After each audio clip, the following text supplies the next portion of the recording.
The rain had that nasty Midwest attitude, cold, impatient, slapping the pavement like it had somewhere better to be.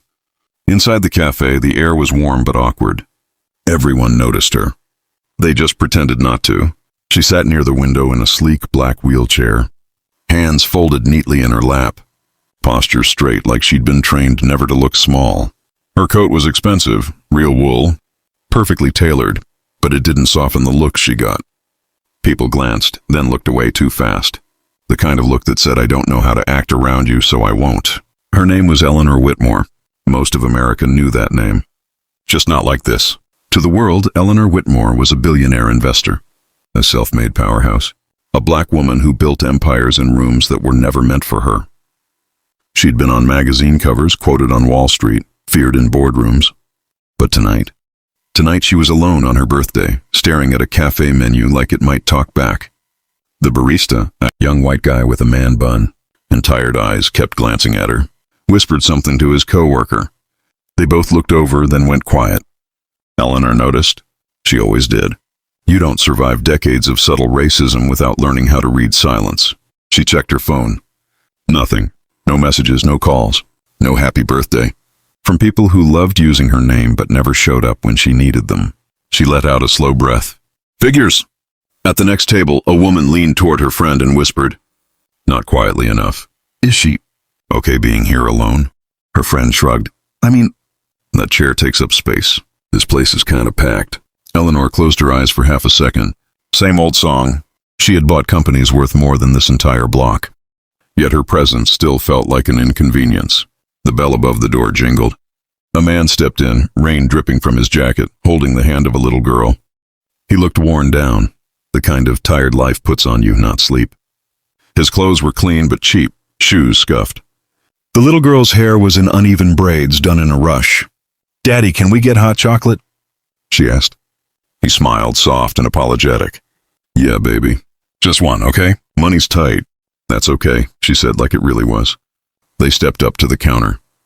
That's when it started. A woman behind them sighed loudly. Seriously? Can we not do this right now? The man turned slightly. Sorry, ma'am.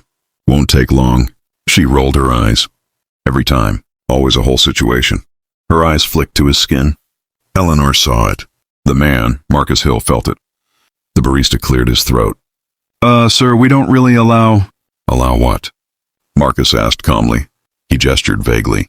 Kids running around, liability. She's not running, Marcus said. She's standing. The little girl squeezed his hand. I got her, Marcus added. She's good. The barista hesitated, eyes darting toward the manager. She's fine, Eleanor said, her voice calm but firm. Unless your policy changed since last week. The barista blinked. I was here Thursday, Eleanor continued. A toddler spilled a latte on me. Nobody said a word. Silence dropped like a weight. Marcus glanced at her, surprised. The barista swallowed. You're right, sorry. Marcus mouthed thank you. They took their drinks and looked for a table. Plenty were empty. Yet people shifted, pulled chairs closer, clutched purses. Marcus pretended not to notice. Again, same old song. He stopped at the empty chair across from Eleanor. Mind if we sit here? She studied him, then smiled. Go ahead. The little girl climbed up. Hi, I'm Lily. Hi, Lily, Eleanor said. I'm Eleanor. You're really pretty, Lily said without thinking. Marcus winced. Lily? It's okay, Eleanor laughed. Thank you. They sat quietly for a moment. Outside, rain streaked the window. So, Marcus said, you come here a lot? More than I should, Eleanor replied. It pretends to be quiet. Marcus smiled. Yeah, I get that. Lily sipped her hot chocolate. Daddy says we can't come here much because some people don't like us. Marcus sighed. She's too honest. Eleanor leaned forward. People don't like what they're taught to fear. Lily frowned. That's dumb. Marcus chuckled. Facts. Time passed. For the first time that night, Eleanor didn't feel invisible. Then a man in an expensive suit walked over. The kind of confidence money buys without permission. Excuse me, he said. Is the seat taken? He pointed near Eleanor's wheelchair. Marcus looked around. Yeah, we're sitting here. I meant by someone else, the man said, eyes flicking to Lily, then Eleanor. Eleanor raised an eyebrow. You're looking at her. The man laughed lightly. I just think this space would be better suited for different guests. Different. Marcus stood up. Sit, Eleanor said quietly. She looked up at the man. Different how? He cleared his throat. We do business here. So do I, she replied. He smirked. Right. That smirk told the truth. Do you know who I am? Eleanor asked.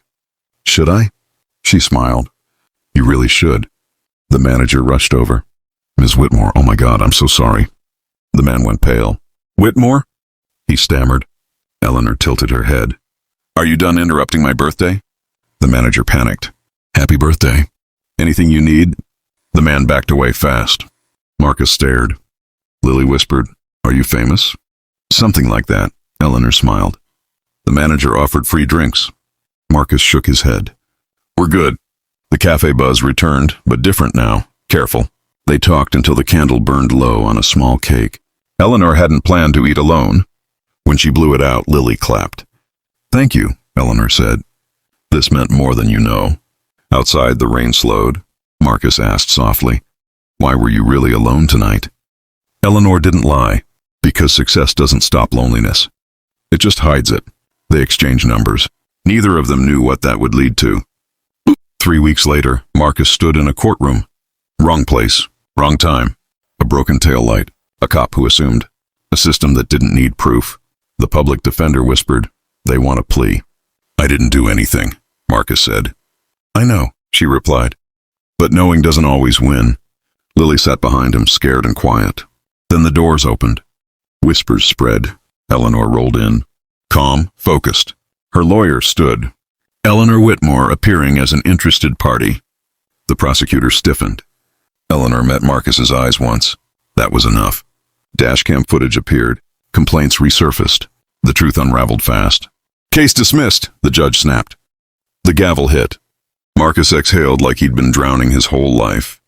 Lily ran to him. Eleanor watched. This wasn't charity. It was principle. The backlash exploded. Headlines screamed. Comments burned. She played the race card. Money buys justice. Eleanor went live. I didn't help him because he's black, she said. I helped him because the system assumed guilt before facts. America listened. She offered Marcus a role in a foundation, not a handout, a mission. Because Lily deserves better, Eleanor said. He said yes. 6 months later, her board tried to push her out. Called her emotional. She leaked everything. Truth hit back. Harder. 1 year later, Eleanor returned to the cafe. Same table, same window. Marcus sat across from her. Lily, taller now, did homework beside them. Cake arrived. 1 candle. What's your wish? Marcus asked. Eleanor looked around. I wish moments like this didn't feel rare. She blew out the candle. And for once, it didn't.